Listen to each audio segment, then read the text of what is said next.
Hi, so welcome everyone. I would like to give a presentation on how parents and primary caregivers use music to regulate the emotions of children aged 0 to 6 years old.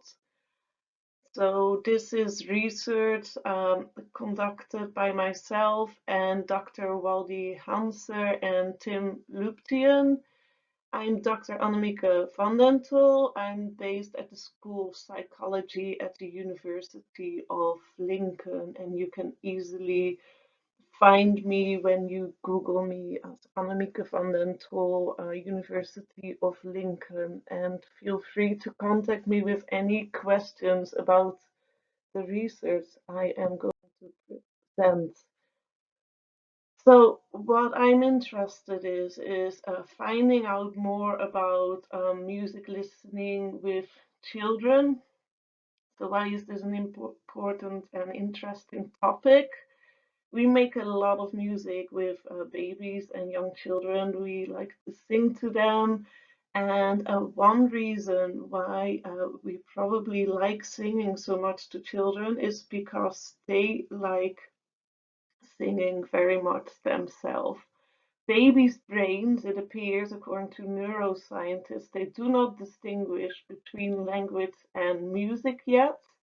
And this is very likely because to them everything is sound and they don't understand yet when something has meaning or when it doesn't have meaning. So they need to learn that when like someone makes a sound, when does that have a meaning and when doesn't that have a meaning? So it's only at the age of 1 year old that when you listen to babies, you will hear them make sounds that start sounding like words. Also, when we like talk to children ourselves, it sounds a lot more like singing. We like to use high pitches. Babies like that. We like to use a lot of melody in how we talk to them. And this is probably because music is the language of emotion and like high pitch, a lot of melody sounds like happiness. And although babies may not understand language yet, it's been shown that preschool children are very well able to distinguish between between basic emotions, sounds in music. So babies probably, when they hear sing-song like language, high pitch, they can understand that we're trying to communicate happiness, positivity, and love. Um, so yeah, music is very important to young children, and we like singing to them. We like making music with them, and there is a reason for that.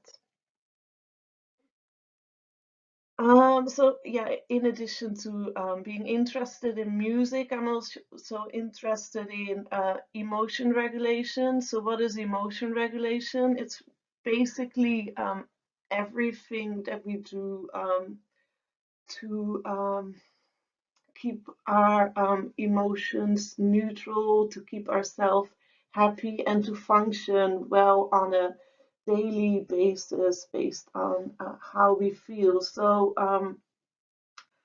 yeah, relaxation, being comforted, helping ourselves to get focused, like reducing negative moods after we felt sad, after we felt stressed, after we feel happy. There's a lot that we do on a daily basis to make ourselves feel good, like we like to feel like relatively like happy but not too happy, and we like to feel relaxed, so we watch TV, we talk to our friends when we're angry or when we're sad.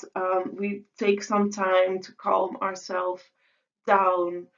um, and music can be used quite effectively for like making us feel like relaxed, to do something with our emotions when we want to feel comforted. It can also be used to as background music to help us focus. It can be used to make us feel active, and yeah, it's quite important for emotion regulation. And children are particularly interesting to focus on because, like, parents basically teach children to regulate their emotions, and teaching children to regulate their emotions effectively contributes to their mental health, and it contributes to their mental health later in life. So infancy, toddlerhood, and preschool years are the primary window for adaptive emotion regulation skills to be learned, and parents and caregivers teach but also help to regulate emotions. By helping them regulating their emotions, we also teach them.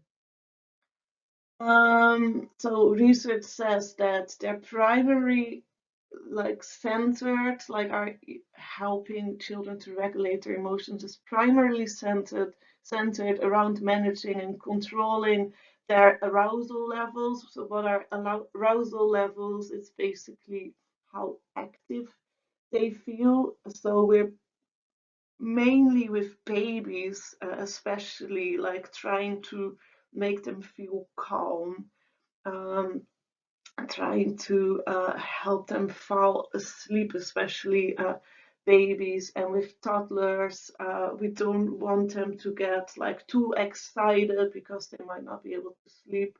We don't want them to get too upset and too angry. So that's what with children, the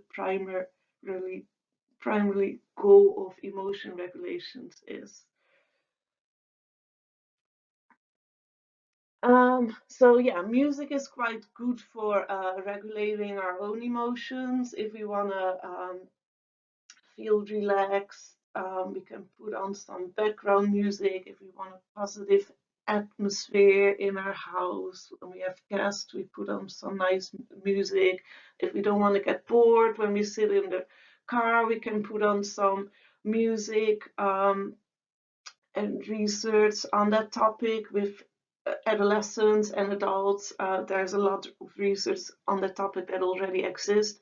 However, little is known about how parents and primary caregivers use music to regulate the emotions of children. And it seems quite likely that we use music with our children in a similar way that we use it for ourselves. So feel entertained, to increase or reduce energy levels as a form of distraction, um, comfort, and maybe we even use the lyrics of the music to teach them things, or to help them think about topics. So that's the aim of the research that I'm going to present here. Two studies that I want to talk about. It's all, like, relatively new work. We're still in the process of gathering new data. I'm still planning to conduct, like, future studies on the topic. But the overall aim of this research that I'm going to present, and probably my future research, is to understand how parents and primary caregivers use music to regulate the emotions of children aged 0 to 6 years old. I'm also interested in finding individual differences, such as is there a relationship to how we use music, or how much music we use to regulate the emotions of babies when you compare it with toddlers. And also interested in, like, differences between moms and dads, and how we use music with boys and girls. There's some research that shows with school kids that music, like playing a musical instrument, is more popular with girls. Um, and it's like making music is more perceived as, like, a girly thing. So are we, like, is that reflected in how we treat our children, or how we use music with them? And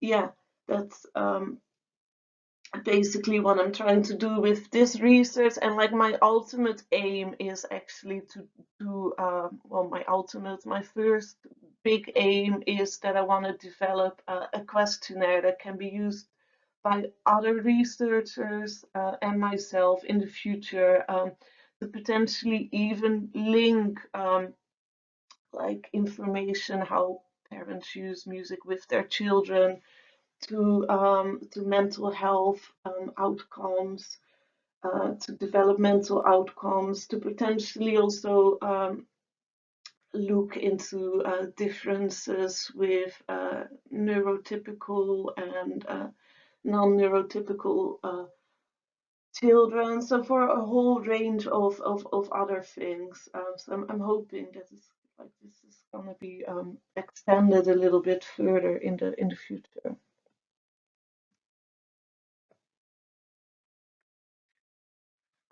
So yeah, how we started off this research, as I said, like there is like some literature about there is a lot of literature about music listening and singing with children, but not really like any literature that like kind of like summarize everything and brings everything together. So that's why I think this questionnaire would be quite important, like developing a short questionnaire that brings like all the different uses of music together, and that researchers can use in the future to look at differences.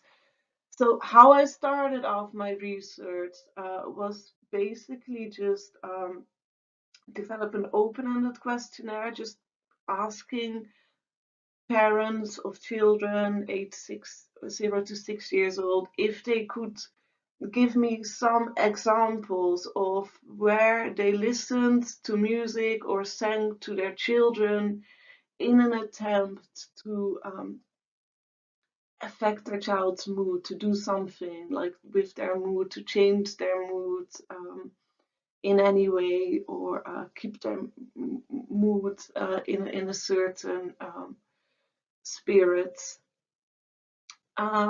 Yeah, I gathered the questionnaire around, or I send it around, my collaborators send it around, my students send it around. And in the questionnaire, I explained what I was interested in, music and emotion regulation, and I asked participants to reflect on the situation, the child's mood, the music used, the goal of listening to music, and the effectiveness of using music to achieve that goal. We gathered 23 participants, and these 23 participants wrote about a total of 81 examples. And this sample had a really nice divide in gender of the children, but yeah, not so much in gender of the participants. And it had a really nice divide in gender, or in the age of the children. So there were examples from every age from 0 to 6 years old. So here's a couple of examples. This is quite a common example, actually. A lot of the parents talked about using music to help their children sleep, to indicate that it was time to sleep, to calm them down before sleeping. And sleeping was often mentioned in like one breath, especially with babies, when talking about calming them down. So we sing My Baby Needs to Sleep, typically positive songs like You Are My Sunshine and lullabies. The humming and vibrations of our voice help soothe her, and in some cases help her to stop crying. And then the same caregiver also says, we play country music for her to listen to while we walk her around the house. She really enjoys this genre of music as it keeps her calm. She also loves to coo along. And this is a caregiver of a 2-month-old baby. bonding. This is a mother with two boys, 4 and 6 years old. I use songs to reconnect with them after time apart and after they are being upset. Us singing together. This is a rather short example. Then the opposite of staying of sleeping, staying awake, feeling energetic.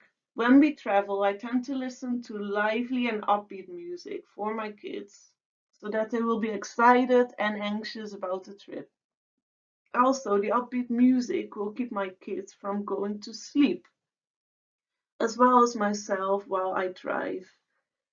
So yeah, the music is lively and upbeat, and as a result, the kids are staying awake and staying energetic. So this is a mom with 4 kids, but one of them is within our age bracket. Oh, it's not a mom, it's a dad. I'm sorry. And here is a father again. He's got 2 daughters, one of 4 months old and one of 27 months old. He's saying, when my oldest is upset, there's obviously the quick fix of turning on normal children music. I don't know what he means by that, but it's quick fix. Whether it be from their favorite Disney movie or a child musician, music such as Baby Shark or Coco Melon usually do the job to calm her. It's an easy, quick fix to calm his daughters or his oldest daughter. Stabilizing and regulating mood is what I called it. Here another one that I put in that category. A boy of 2 years old. His mother is talking about him. Music and singing help my toddler regulate his emotions as well as make boring tasks fun. Yesterday he was upset about not being able to play outside. I turned on classical toddler music on his Alexa and he calmed himself down without any more of my assistance. So it's easy. It also seems like this is a quick and easy fix. And she's talking about classical toddler music. I'm not sure what she means by that, but it's stabilizing and regulating the mood of her 2-year-old boy. Then this one I called Solace, Mood Enhancement. It's a 40-year-old mom who talks about her 6-year-old daughter. When my daughter is stressed and needs to move around, we dance to the music. When my daughter is happy, we dance. So she's using the music to get the child to dance. I could have also called this one energetic, actually, but she's talking about her daughter being stressed first, so I put it in the category of mood enhancement. Um, but yeah, it's a good example. And here is a female, 36 years old, a parent of a 4-year-old boy. I call this one, I categorized it as expressing mood and distraction. Anytime he's in a mood, we will put on music and he and I will dance. There we've got the dancing again. After about 20 minutes of letting it all out and sweat, he's always happier and ready to do what I asked. So it's a bit the same as the previous example. It's about like getting them out of a bad mood, and he's talking about letting it all out. You can see that like these categories that I created are a bit blurry. I might have to do some some more work on categorizing them better. Another one, sleep and a safe environment. This is actually two examples by one mom, a 30-year-old mom, and it's about a 3-year-old boy, but she's reflecting on the boy as a baby and when he was 1.5 years old, when they lived in a different house. They had moved to a different house. So that's with two examples. First, he says, when he was first born, we used a sound machine every night to put him to bed. I don't know what a sound machine is, but I asked everyone to write about music, so I suspect it is about the sound machine makes some music. When we moved into our house, he was 1.5 years old. We used the same sound machine to make him feel safe. So there's like some association that he's created with the sounds of like it being part of his home, or like it, yeah, it's an association that he made. It's something he expects. And when he hears it again in his new home, like despite like it being a different home, it feels familiar again. It feels safe, and it helps him sleep. And here is another example that I called entertainment, positive atmosphere. At the weekend, we have the radio on, as it seems to help them stay more cheerful. And I got a lot of responses in this category, like positive atmosphere, background music, like a lot of like moms and dads put on some music to make it feel like a nice room, to add to activities and to create a positive environment. So this is a female who's 42 years old, and she's got a boy and a girl, 3 and 1 years old. And then there was another category called learning and motivation. I called it that. I use music with my son to help him learn his shapes and his colors, and that is also quite common. It's just like that's what nursery rhymes are about. This lady has three girls and one boy. The youngest is the boy. Might not be entirely clear from my notes, but she's helping him learn his shapes and colors, singing nursery rhymes with him. And there's a funny one. We had a singing potty, my wife and I use it to try and help her want to go to the potty. She was age 3, she enjoyed it. When the batteries died, she would still sing the song when going to the potty for quite a while.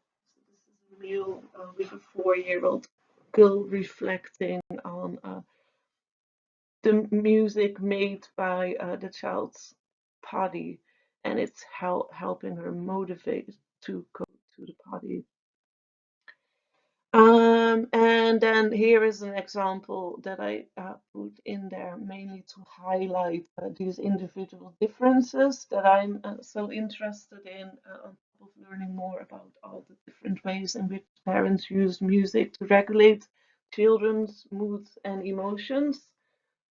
So if my youngest is upset, I sing soothing songs that she likes. I do it too, but more rarely for my eldest. He prefers more active, energetic in general. So that's my final example, I think.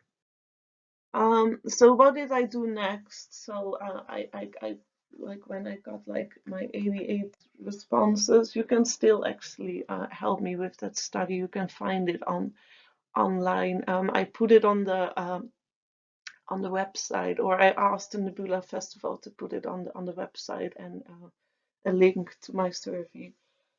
And I've combined that now with the newer survey as well. So now you can fill in examples, and I will ask you to fill in a questionnaire. So how did I develop the questionnaire, the follow-up questionnaire, and why? So looking at the individual differences, and also like to find out which examples are most familiar to parents. So I used myself and my colleagues used all the examples, like the ones you see in the previous slides, and we talked about how can we turn these into items that you can rate. So just going back to an example. Oh, I can't. I can't do that in my presentation while recording myself. But if a mom said, I use music to calm my little boy down whenever he's upset, then I created an item. Do you ever use music to calm your child down when they're upset? My collaborators helped me with that. We made sure they were phrased well, and we looked also at other research with adolescents and adults and saw if there were potentially any gaps in the data that we gathered.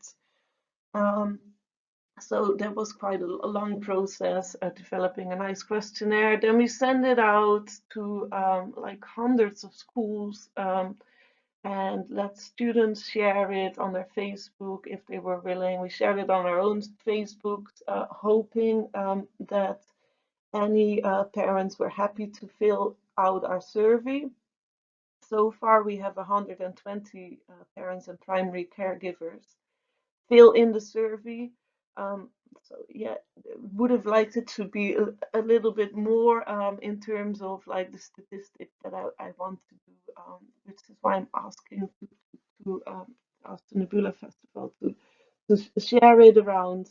Um, anyway, I've done some analysis on the data that we got so far, and I looked how items like correlate together with each other.